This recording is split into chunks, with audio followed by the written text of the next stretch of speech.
Bonjour à tous, est-ce que vous m'entendez?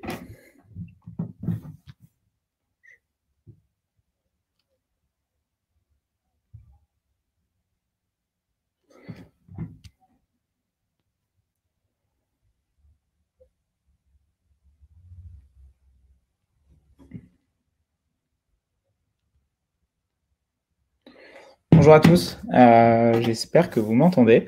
Je m'appelle Florent Thiebaud, partenaire chez Artefact et je lead les activités data marketing. Et aujourd'hui, je vais vous raconter comment utiliser la suite Google Marketing Platform comme une Customer Data Platform. Donc, je vais un peu revenir sur ces termes et comment on peut utiliser ça pendant cette présentation. Vous avez un chat, je crois, dans le YouTube Live, dans lequel vous pouvez poser les questions auxquelles je prendrai 10 minutes à la fin pour répondre à toutes les questions. Un petit peu sur le contexte. L'environnement autour des données consommateurs a beaucoup évolué ces dernières années et encore en constante et pleine évolution. Donc avec trois évolutions principales. Des évolutions premièrement qui sont techniques, par exemple la suppression des cookies tiers par les différents navigateurs. Certains l'ont déjà fait comme Safari en 2016-2017 et Firefox en 2019. Et on a maintenant Chrome qui arrive aussi, qui l'a annoncé donc avec Google pour 2022. Et la suppression d'un certain nombre d'ID mobiles, notamment les ID Apple avec iOS 14, qui permettent plus de collecter ces données des ID utilisateurs dans les iPhones. Première évolution. Deuxième évolution, des évolutions type réglementaire. Donc, on a les lois autour de la collecte des données des consommateurs, des données personnelles des consommateurs qui évoluent, donc notamment avec RGPD, avec e-privacy et ailleurs qu'en Europe aussi, d'autres lois qui avancent dans le même sens, qui vont autour d'avoir plus de consentement explicite de l'utilisateur pour pouvoir collecter ces données personnelles. Donc ces ID notamment, donc les cookies en font partie. Ça a des impacts sur effectivement le nombre de cookies qu'on peut collecter, parce qu'il y a des personnes qui ne donnent pas leur consentement, et donc du coup en fonction de comment cette loi est appliquée, on voit des diminutions de moins 10 à moins 80% sur les cookies qui peuvent être collectés. Et ensuite, il y a une évolution comportementale des consommateurs qui ont une prise de autour de la valeur de leurs données. Et du coup, autour de la valeur de leurs données et le fait de les partager aux différents annonceurs, aux différentes marques. Donc, par exemple, on a pu voir qu'en 2019, il y a eu à peu près près de moins 20% d'opt-in pour la géolocalisation, des choses comme ça. Donc, les gens sont de plus en plus réticents et regardent de plus en plus près quelles données sont partagées et sont collectées. Donc ça a un impact. Et ça a un impact sur les marques, sur les annonceurs, sur leur capacité qu'ils ont pu mettre en place en data marketing, notamment leur capacité de cibler. Donc c'est beaucoup plus dur de cibler précisément des utilisateurs en collectant leur cookie third party par exemple, de les retargeter, etc. De mesure, ça devient beaucoup plus compliqué aussi de mesurer les parcours utilisateurs dans le digital et de reconstituer les parcours clients dans leur intégralité, que ce soit dans les différents environnements walled garden ou dans sur les différents sites web. Un impact légal aussi. Donc, faut se mettre en régulation, respecter les lois qui évoluent et faire en sorte de ne pas enfreindre la loi sous réserve, sous peine d'avoir des amendes. Tout ça, on peut voir ça comme des inconvénients, on peut aussi voir ça comme, et j'aime bien le voir comme une opportunité. C'est aussi une opportunité pour les marques dans cet environnement qui est de plus en plus complexe, de se différencier en utilisant les données et les différents stacks outils de manière plus intelligente que leurs concurrents pour mieux faire leur digital marketing. Qu'est-ce que doivent faire ces marques autour de ces données? Pour nous, elles doivent vraiment construire une stratégie autour des données consommateurs avec trois axes principaux. Bien sûr, tout en étant en respect des différentes réglementations qui évoluent. Premier axe qui est autour de la collecte et l'utilisation de leurs données propres, de leurs données qu'on appelle first party, Donc que ce soit leurs données first party qu'on appelle PII, donc basées sur des identifiants personnels qui permettent d'identifier l'utilisateur, comme le nom, prénom, l'adresse email, le numéro de téléphone. Donc beaucoup de données autour, notamment qui sont collectées dans les CRM.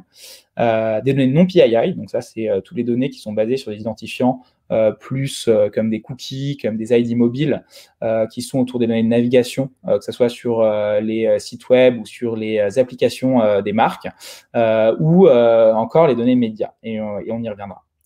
Et donc il faut vraiment s'assurer de maximiser cette collecte, de réussir à les récupérer et de construire un certain nombre de capacités qu'on va voir après autour de ces données first party.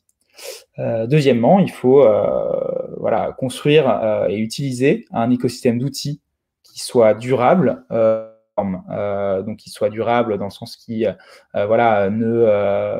qui fonctionne techniquement après ces nouvelles évolutions techniques, notamment la suppression des cookies third party, et qui soit bien sûr conforme aux régulations. Donc c'est ce qu'on peut appeler notamment des environnements CDP. Et du coup, on va voir ici comment on peut utiliser la suite Google Marketing Platform en tant que CDP et comment interconnecter ces différents outils pour pouvoir créer la différente tuyauterie qui va permettre de faire passer toutes ces données, qu'elles soient PII ou non PII, et faire du ciblage et de la mesure de performance marketing. Et troisième axe qui est important aussi, c'est d'enrichir, du coup, étant donné que les données third party seront plus difficilement accessibles et vont perdre de leur volumétrie et de leur pertinence, c'est d'enrichir les propres données first party des marques avec des données de partenaires, d'autres marques, notamment, et donc ce qu'on appelle les données second party. Donc ça peut être pour une marque avec des retailers, ça peut être avec des publishers, etc. Et bien sûr, tout ça en respectant les différentes régulations. Donc si on revient sur les données first party, pour nous, ces données first party, elles doivent être exploitées à travers 4 grandes capacités principales qu'on a appelées Consumer Data Platform et vue unifiée. Donc vraiment unifier ces différentes données, qu'elles soient CRM, qu'elles soient navigation, etc., dans une même Consumer Data Platform pour les avoir à disposition et pouvoir les exploiter. Pouvoir les exploiter à travers 3 autres capacités. Ce qu'on peut appeler comme un audience engine, toutes les capacités autour de la création d'audience, créer des audiences qui sont pertinentes sur ces données et les envoyer à l'écosystème d'activation, notamment, on va le voir juste après, à travers la suite Google Marketing Platform pour pouvoir les activer. Ce qu'on appelle aussi ici Automation Engine, donc tout ce qui va être les capacités autour de l'automatisation, que ce soit l'automatisation du reporting à travers des dashboards ou l'automatisation de l'envoi de données à travers des API d'outils, à travers des flux pour le search, par exemple, des choses comme ça, et des capacités autour de la mesure de performance, donc qui vont permettre de bien mesurer l'impact, où vont les différents investissements marketing et quel est l'impact qu'ils peuvent avoir sur les ventes des différentes marques, que ce soit en direct ou que ce soit en indirect à travers les ventes, à travers des retailers par exemple, en offline, etc. Et donc le fait de construire et de vraiment se construire une intelligence de marque autour de ces différentes capacités et de progressivement les enrichir, ça va permettre d'avoir un avantage concurrentiel sur les autres marques et du coup de mieux segmenter et cibler les différentes audiences, donc pour être plus efficace en marketing à travers l'Audience Engine, de faire gagner du temps à toutes les équipes à travers l'Automation Engine et de mieux comprendre où passe l'argent investi pour mieux réattribuer les différents budgets, que ce soit entre les différents canaux, entre le online et l'offline ou entre les différents segments, créa, etc., qu'on va activer à travers cette mesure qu'on appelle ici MROI. Ensuite, en termes d'écosystème d'outils, l'écosystème d'outils doit reposer sur le bon choix de partenaires technologiques qui vont permettre une exploitation qui soit conforme et durable de tous les types de données first party. Donc que ce soit donc ici dans le cadre des outils qu'on appelle ici Google Marketing Platform, donc avec on va le voir pas mal de features ou d'outils différents dans toute cette stack. Et donc, voilà, permettre d'exploiter les données first party déjà PII.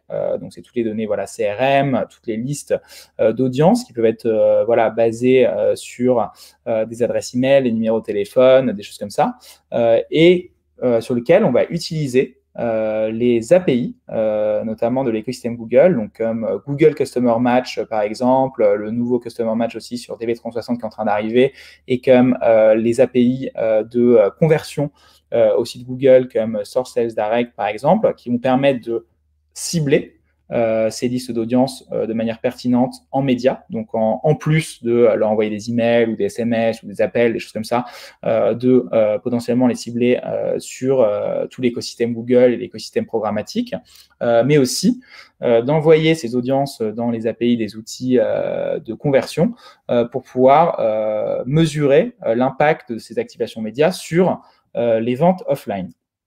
Donc ensuite, on a toutes les données first party qui sont plus basées sur des ID non PII, donc notamment les cookies, les ID mobiles de navigation, que ce soit sur les sites web ou sur les API. Google Analytics 360 qui par ailleurs va devenir Google Analytics 4, donc va migrer sur une nouvelle version de l'outil bientôt, pour permettre voilà, de créer ces audiences basées sur toutes les données de navigation sur les assets digitaux, faire du targeting très personnalisé, voilà, grâce à l'utilisation de ces différents segments, voilà, et ça va permettre d'adresser ces segments, de les créer dans Google Analytics et les envoyer à tout l'écosystème Google. On va voir un petit peu les connexions à quoi elles vont ressembler. Et après, un autre type d'outil qui s'appelle le ADH ou Ads Data Hub, qui permet d'exploiter notamment de manière granulaire les données qui sont non PII et qui sont pure média. Donc, par exemple, les impressions, les clics, les impressions en display, les clics en display, les impressions sur YouTube, les vidéos vues, etc. Ça permet de faire, voilà, d'exploiter ces données soit pour du ciblage en créant encore une fois des listes d'audience personnalisées pour les adresser à travers l'écosystème Google, ou de faire de la mesure du coup d'attribution, notamment de la mesure de l'impact, soit plus précise. Un exemple concret, ce serait par exemple sur la mesure, si on veut enlever les impressions qui sont non visibles en programmatique, et donc c'est-à-dire qu'ils sont sous la page et qui n'ont pas été vus par les utilisateurs, de l'attribution des campagnes, c'est quelque chose qui est possible de faire à travers des analyses plus poussées dans le Ads Data Hub en voilà, faisant ces analyses d'attribution là-dedans. Donc, en termes de flux de données, à quoi ça va ressembler dans ces différents outils, que ce soit du coup voilà, avec l'écosystème Google. Donc, on va avoir toute une partie collecte de données, donc que ce soit collecte de données online ou de données plus de CRM, voilà, qui vont être collectées dans, voilà, idéalement déjà dans pour les données online directement dans Google Analytics, voilà, voilà, ou sur les données des apps, donc à travers Firebase ou voilà, GA4 qui arrive bientôt, qui vont permettre de les déverser ensuite aussi dans la data platform, donc data platform qui peut être notamment basée sur Google Cloud ou potentiellement d'autres clouds aussi, les données CRM aussi pour construire cette vue un petit peu unifiée ici, et ensuite on va pouvoir utiliser voilà, les différents, voilà, traiter ces données dans Google Analytics et dans la data platform et envoyer ces listes d'audience à travers les différents outils. Donc, ce qu'on va pouvoir faire, c'est envoyer les listes d'audience de Google Analytics voilà, à tous les outils de paid media Google, donc que ce soit Google Ads, TV360, Search Ads, etc. On va pouvoir potentiellement, ces données elles vont se déverser aussi dans le Ads Data Hub pour les croiser avec les données médias et si on veut créer voilà, des segments basés sur le média. Et on va pouvoir envoyer ces données qui sont plus basées sur des identifiants PII à travers, depuis la data platform, à travers les API des outils, donc notamment Google Customer Match ou à travers l'API Facebook, si on veut cibler sur Facebook aussi en dehors de l'écosystème Google. Voilà. Et ensuite, bien sûr, on va pouvoir continuer à utiliser tout ça comme voilà, on le faisait auparavant en marketing direct, que ce soit par mail, avec des push notifications ou à travers de la perso sur site, par exemple, avec Google Optimize. Et ensuite, on va pouvoir mesurer toutes ces, voilà, tout ce qui va se passer là-dedans en connectant des solutions de visualisation ou de BI à la data platform, comme Lookers, comme Data Studio. On va pouvoir voilà, créer des dashboards de monitoring, les insights qu'on va avoir et monitorer tout ce qui va se passer. Donc voilà, donc si ici donc je prends le CDP en tant que concept Customer Data Platform et qu'on soit ici comme avec pas mal des outils de la suite Google Marketing Platform, donc avec voilà un outil qui va permettre de manager les audiences comme Google Analytics 360, un certain nombre de connecteurs qu'il faut mettre en place ou qui sont déjà en place de manière native, comme par exemple les données de Google Analytics qui se déversent dans BigQuery, donc dans la plateforme Google Cloud automatiquement. Ensuite, voilà, utiliser les API, notamment Customer Match, et les API de conversion pour intégrer ces données first party qui sont basées sur des identifiants PII et pour continuer à exploiter les données pure média de manière avancée, utiliser des outils, utiliser le Ads Data Hub de Google pour ensuite les envoyer aux outils d'activation. Quels sont les avantages de cette solution? Déjà, c'est que contrairement à d'autres solutions du marché qui existaient par avant et qui existent encore, comme les DMP, c'est une solution qui va fonctionner dans un monde sans cookies, qui va permettre de continuer à pouvoir faire des ciblages avancés, de la mesure de la performance, et du coup, voilà, en exploitant principalement les données first party.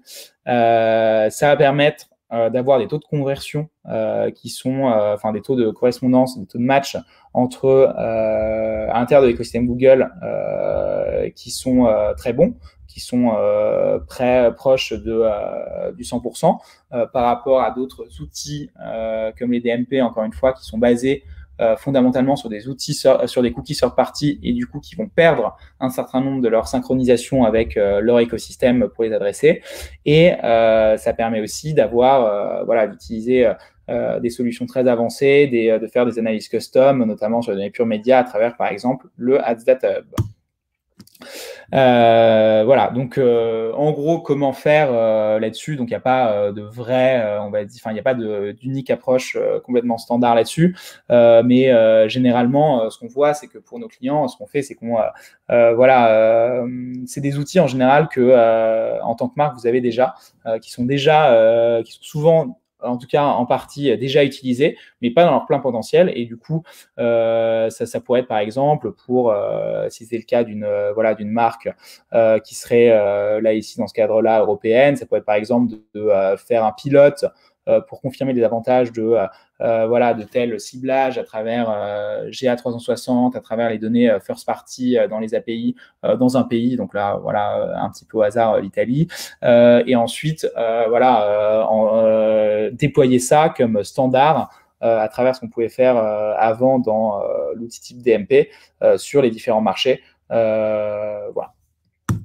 Globalement, on accompagne pas mal de clients sur ce genre de projet. Donc, il y a des exemples pour Samsung, pour Lacoste, pour Reckitt Benckiser parmi nos clients. Donc, voilà, pour Samsung, on a créé un audience engine, effectivement, avec pas mal de propensity, d'algorithmes qui vont permettre de segmenter automatiquement les données first party de Samsung et les adresser à travers l'écosystème.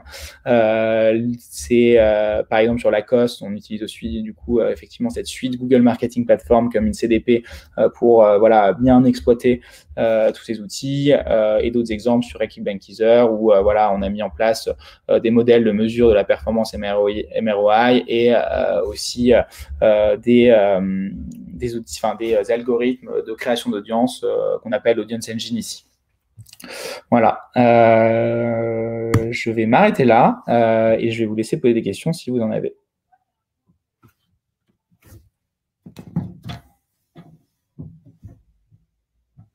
Et bien sûr, n'hésitez pas à me contacter directement si vous avez des questions plus précises, plus poussées, que vous les posez ou je serais ravi d'y répondre ou de réfléchir avec vous à des solutions là-dessus.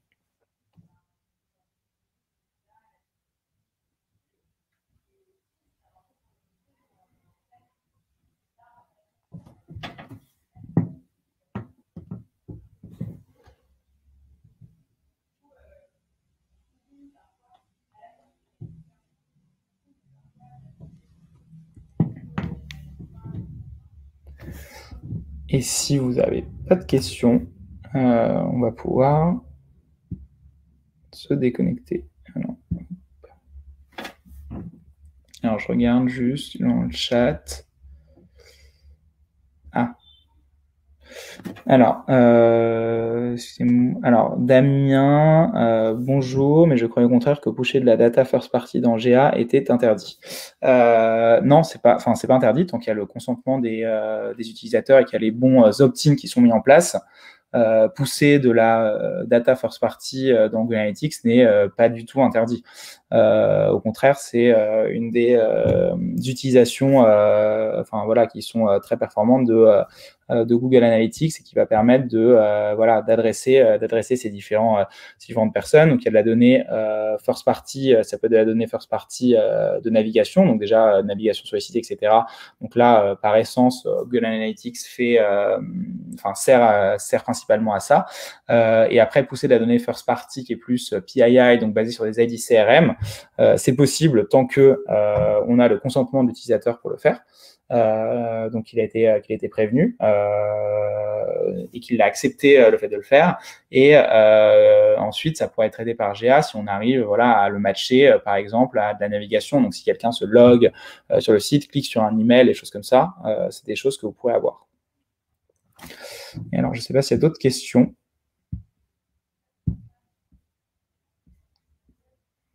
Ok, Damien, j'espère que j'ai répondu à ta question.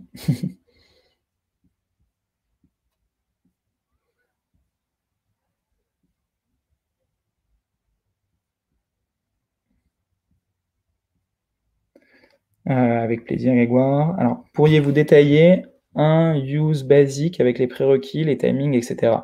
Donc, je vais essayer de comprendre la question, Cédric. Mais du coup, un use case, un use case basique, effectivement, ce serait par exemple, du coup, c'est un parmi d'autres use cases, mais de identifier les gens dans le CRM qui répondent peu ou pas à des emails, donc ils n'ouvrent pas leurs emails, et du coup de cibler ces personnes soit en programmatique, soit sur l'écosystème Google à travers l'API Customer Match pour faire du complément de couverture à l'email, parce que c'est pas forcément que le message n'était pas le bon pour les cibler, mais c'est peut-être que juste en fait le canal email n'était pas le bon et qu'en fait ils sont quand même intéressés par acheter tel ou tel produit ou des choses comme ça. Un autre use case, par exemple, ce serait d'envoyer pour une marque qui aurait des conversions offline et qui pourrait récolter les emails des personnes qui ont converti offline. Ce serait d'envoyer les adresses email hachées de ces personnes qui ont converti offline dans les API de conversion de Google, notamment Store Sales Direct par exemple, et de attribuer ça comme une conversion par rapport aux expositions médias. Et du coup, grâce au graphe de Google, vous allez pouvoir, par exemple, savoir que telle personne qui avait cliqué sur telle pub search sur Google, en fait, dans ces listes-là, il y en a tant de personnes qui ont effectivement acheté offline pour faire la réattribution après coup de ces personnes qui auraient acheté un produit offline basé sur les investissements online. J'espère que j'ai répondu à ta question, Cédric. Et on pourrait en détailler pas mal d'autres.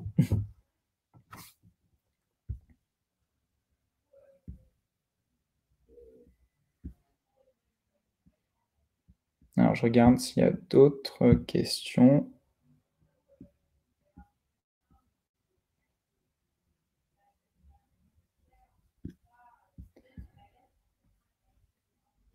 Je ne sais pas si vous avez d'autres questions.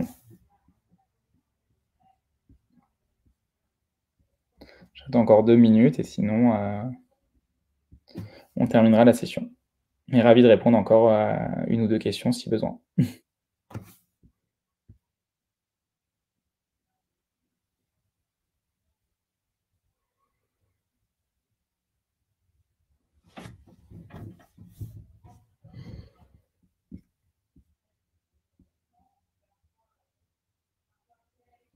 En tout cas, merci beaucoup et n'hésitez pas à me contacter directement si besoin. Bonne après-midi à tout le monde.